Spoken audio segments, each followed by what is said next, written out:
Hello বন্ধুরা, টিপ সলিউশনে সবাইকে জানাই স্বাগতম। আমি আছি আপনাদের সাথে তাপস। গত কয়টা ভিডিওতে আমি কুডলার সম্বন্ধে আলোচনা করেছিলাম। একটা অ্যান্ড্রয়েড অ্যাপ্লিকেশন বানাতে গিয়ে কিভাবে আমরা কুডলারের সাহায্য নিতে পারি। তো আমরা এই প্রথম থেকে আমরা যে ভিডিওগুলো তৈরি করেছিলাম তার মধ্যে ছিল স্ক্রিন ওয়ানের ডিজাইন পার্ট এবং ব্লক ওয়ানের কিছুটা ব্লকিং পার্ট ছিল। দ্বিতীয় নম্বর ভিডিওতে ব্লকিং এর পার্ট ছিল। আজকে স্ক্রিন ওয়ানের যে ব্লকের শেষ ভিডিও তৈরি করব। অবশ্যই ভিডিওটা অনেকটা মজাদার হবে। অবশ্যই সবাই ভিডিওটা দেখবেন। তো চলুন শুরু করা যাক।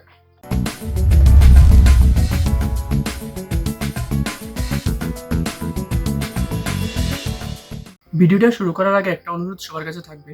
আপনারা যদি ভিডিওটা ইউটিউবে দেখে থাকেন তাহলে অবশ্যই চ্যানেলটিকে সাবস্ক্রাইব করে দেবেন। আর যদি অলরেডি সাবস্ক্রাইব করে থাকেন তাহলে অসংখ্য ধন্যবাদ। আর যদি ফেসবুকে থেকে থাকেন তাহলে অবশ্যই পেজটিকে ফলো করে রাখবেন। আর অবশ্যই ভিডিওটা শেয়ার করে দিন যাতে অন্যরা দেখতে পারে। তো চলুন আর দেরি না করে ভিডিওটা শুরু করে দিই। আমরা চলে এসেছি কুডলারের সাইটে, যার মধ্যে আমরা গতকাল এর ভিডিও পর্যন্ত যে কম্পোনেন্ট বা যে ব্লকগুলো নিয়ে আলোচনা করেছিলাম, প্রথমে আমরা ইয়েলো ব্লকগুলো নিয়ে আলোচনা করেছিলাম, তারপরে পার্পল কালারের যতগুলো ব্লক আলোচনা করে নিয়েছিলাম প্রায় সবগুলোর। বাকি যেগুলো রয়ে গেছে সেগুলো নিয়ে আলাদা ভিডিও তৈরি করবো সেটাও বলেছি। আজকে গ্রিন কালারের যতগুলো ভিডিও আছে প্রত্যেকটা নিয়ে আলোচনা করবো ডিটেলস নিয়ে। তো এই যে গ্রিন কালারের যতগুলো ব্লক আছে এগুলো কি একটু আগে বুঝে নেই, তারপরে সেগুলো করতে অনেকটাই সুবিধা হবে।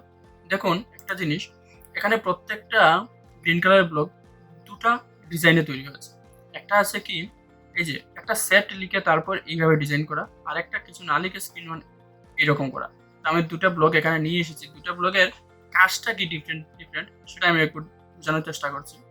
এখানে দেখুন সেট টাইটেল, আমাদের এখানে অ্যাপ্লিকেশনের টাইটেল আছে। তো চলুন আগে টেক্সট মোডটাকে অ্যাক্টিভ করে নেই।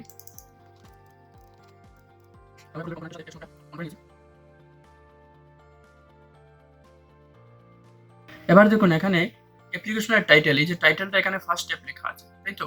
এবার কিভাবে কাজ করবো? এখানে যে একটা আছে সেট টাইটেল 2 আর একটা আছে শুধু টাইটেল। এবার এটা কি কাজ করবে? এটাই কি করবে, এখান থেকে যে টাইটেলটা আছে সেটা আমরা অন্য কোথায় সেভ করতে পারবো, অন্য কোথায় শো করাতে পারবো। তো একবার দেখে নিই, এখানে নোটিফায়ার থেকে আমি ওই কম্পোনেন্টটা নিয়ে আসি যার মাধ্যমে আমরা অ্যালার্ট শো করাতে পারি। এই যে শো অ্যালার্ট। তো আমরা যখনই এখানে স্ক্রিন ইনিশিয়ালাইজ না দিয়ে আমরা বাটনটাতে ইউজ করি তাহলে অনেকটা সুবিধা হবে, কারণ বাটনটা ক্লিক করার সাথে সাথে আমাদের কাজ করবে। তো যখনই বাটনটা ক্লিক হবে কল করবে শো নোটিফায়ারকে, নোটিশ দিবে কি নোটিশ দেবে এখানে যে ফার্স্ট স্টেপটা, এখানে টাইটেলের নামটা যেটা এটা নোটিশ দেবে। দেখিনি এখানে দেখুন এই ফার্স্ট স্টেপ নামটা এখানে নোটিশ দিয়ে দিয়েছি। এবার আমরা এটার কাজ তো দেখে নিলাম যে এখানে যা আছে তা আমাদের অন্য কোথায় শো করবে। তো এবার দেখুন এখানে কি আছে লেখা, text to bottom 1, text for bottom 1 এটা লেখা আছে। তো আমরা যদি চাই এখানে নোটিশের মাধ্যমে ওইটা চেঞ্জ দেখাতে তাহলে সেটাও পারবো। বটমের মধ্যে গিয়ে আমরা এখানে টেক্সট আছে, এই টেক্সট অপশনটা এখানে অ্যাড করে দিলেই আমরা যখন ক্লিক করব এখানে শো হবে ওই নামটা। তো আমরা মানে এই ধরনের কম্পোনেন্টের সাহায্যে যা আছে তাকে আমরা অন্য কোথায় শো করাতে পারি। আর এটা হলো কি, আমরা যা আছে তা আমরা সম্পূর্ণভাবে চেঞ্জ করে দিতে পারবো। ঠিক আছে, চেঞ্জ কিভাবে করব? এবার দেখুন এখানে সেট টাইটেল নেম। এবার টাইটেল নেমটা যদি আমি চেঞ্জ করতে চাই তাহলে কি হবে? তো আমি চাইছি এখানে টাইটেল নেম যে আছে এখানের মধ্যে এই বাটন 1 এর যে টাইটেলটা আছে সেটা শো করবে। তো আমরা সেটা শো করাতে পারি। যখনই ক্লিক করব তখন এখানে চেঞ্জ হয়ে গেছে।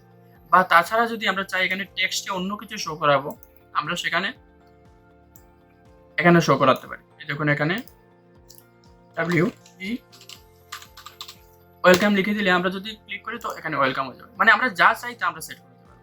আবার যখন স্ক্রিনটা ওপেন হবে তখনই এটা সম্পূর্ণভাবে বদলি হয়ে যাবে, আবার বাটন ক্লিক করলে সেটা কাজ করবে।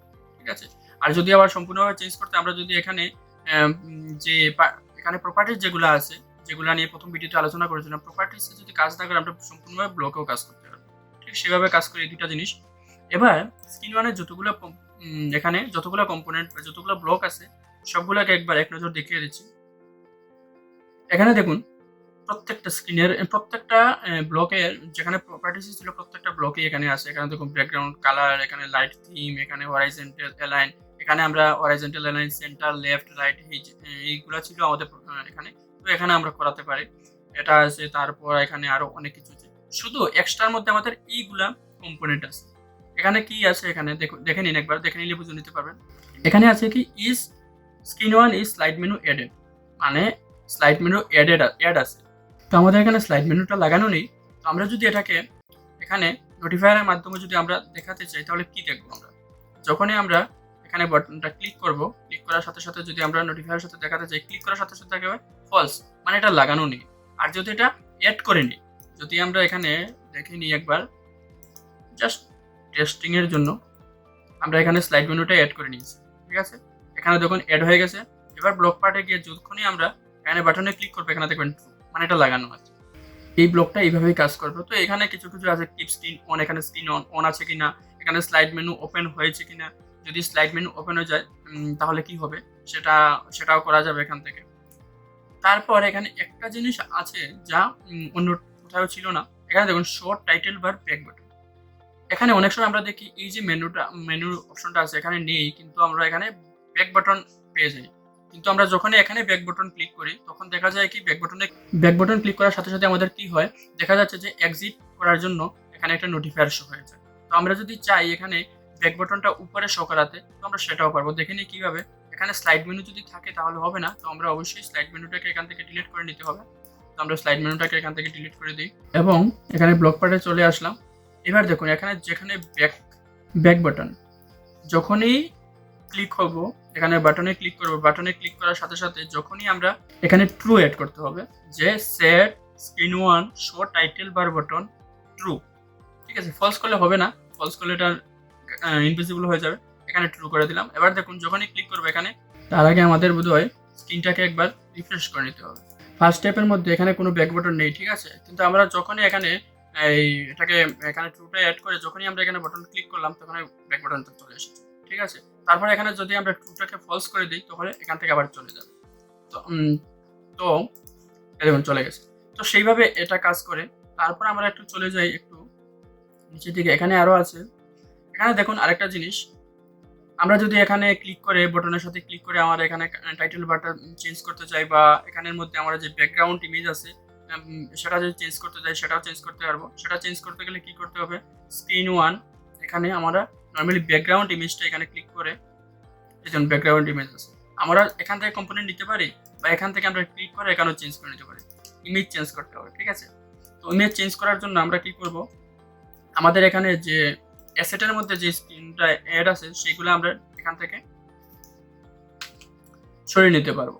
অ্যাসেটের মধ্যে আমরা একটা নতুন আমি স্ক্রিন একটা অ্যাড করেছিলাম নোটিফিকেশন স্ক্রিন নামে, তো এটা আমি কপি করে নিলাম। কপি করে নেওয়ার পর এখানে ব্যাকগ্রাউন্ড ইমেজের মধ্যে সেখানে অ্যাড করে দেব। যখনই আমরা ক্লিক করলাম এই যখন ব্যাকগ্রাউন্ড ইমেজটা চেঞ্জ হয়ে গেছে। আবার যদি চাই আমরা আগে পুনরায় যে ইমেজটা আছে সেটা আমরা করে নিতে পারবো, কারণ শুধুমাত্র এখানে ওই নামটা দিতে হবে, তারপর এখানে চেঞ্জ হয়ে যাবে। বাস সেটাই ছিল এই ধরনের কাজ। তারপর আমরা এখানে টাইটেল বার কালার যদি আমরা চেঞ্জ করতে চাই, ব্যাকগ্রাউন্ডের সাহায্যে আমরা টাইটেল বার কালারটাও চেঞ্জ করতে পারবো। চলুন আমরা দেখে নিই। এখানে টাইটেল বার কালার আছে, টাইটেল বার কালার, ঠিক আছে? এখানে কালার আমরা কি অ্যাড করতে চাই, এখানে কালার নামে একটা অপশন প্রপার্টিস আছে, এখান থেকে আমরা এই কালারটা অ্যাড করতে চাই। তো যখনই আমরা বাটনে ক্লিক করবো এখানে দেখুন টাইটেল বার কালারটা চেঞ্জ হয়ে গেছে। তো সেইভাবে কাজ করে। এখানে দেখুন গ্রিন কালারের যতগুলো ব্লক আছে, এই গ্রিন কালারের যতগুলো ব্লক আছে প্রত্যেকটা কম্পোনেন্টের মধ্যে আমাদের এই ধরনের ব্লক পেয়ে যাবে, ঠিক আছে? আর প্রত্যেকগুলো একই ধরনের কাজ করবে। এখানে যা আমরা প্রপার্টিসের মধ্যে পাই সেটা আমরা এখানের মধ্যে পেয়ে যাবো। তো আমি কয়েকটা উদাহরণ দিয়ে বুঝিয়ে দিলাম, বাকিটা আপনারা যখনই নিজেরা প্র্যাকটিস করবেন তখনই বুঝে নিতে পারবেন। আর যদি প্র্যাকটিস করতে গিয়ে কখনো কোনো অসুবিধা হয় তো অবশ্যই আমার সাথে কন্ট্যাক্ট করবেন। আমার ফেসবুক পেজের লিঙ্ক আমি ডিসক্রিপশনে দিয়ে দেবো, অবশ্যই সেখান থেকে পেয়ে যাবেন। আর অবশ্যই আপনারা যে ভিডিওগুলো দেখছেন অবশ্যই টিউটোরিয়ালে প্রথম থেকে দেখা শুরু করবেন, তাহলে আপনারা ভালোভাবে বুঝতে পারবেন। আমি টিউটোরিয়ালের লিঙ্কটা নিচে দিয়ে দেবো, উপরে আই বাটনেও দিয়ে দেবো, আপনারা আই বাটন থেকে খুঁজে নিতে পারবেন। আর অবশ্যই ভিডিওটা ভালোভাবে দেখবেন, দেখে যদি কোনো প্রবলেম আমাকে জানাবেন, ঠিক আছে? তো আজকের ভিডিওটা এই পর্যন্তই ছিল। আগামী ভিডিওতে আমরা এই প্রপার্টিসে আসার পর প্রপার্টিসের যে এখানে ইউজার ইন্টারফেস আছে, ইউজার ইন্টারফেসের মধ্যে এই যে বাটনগুলো আছে এইগুলা নিয়ে আমরা কালকে থেকে ভিডিও তৈরি করব। তো আশা করব যাতে আপনাদের প্রত্যেকটা ভিডিওতে আমি ভালোভাবে বুঝিয়ে দিতে পারি। তো আজকের জন্য ভিডিওটা এই পর্যন্তই। দেখা হচ্ছে আগামী ভিডিওতে। ভালো থাকুন, সুস্থ থাকুন। Bye bye.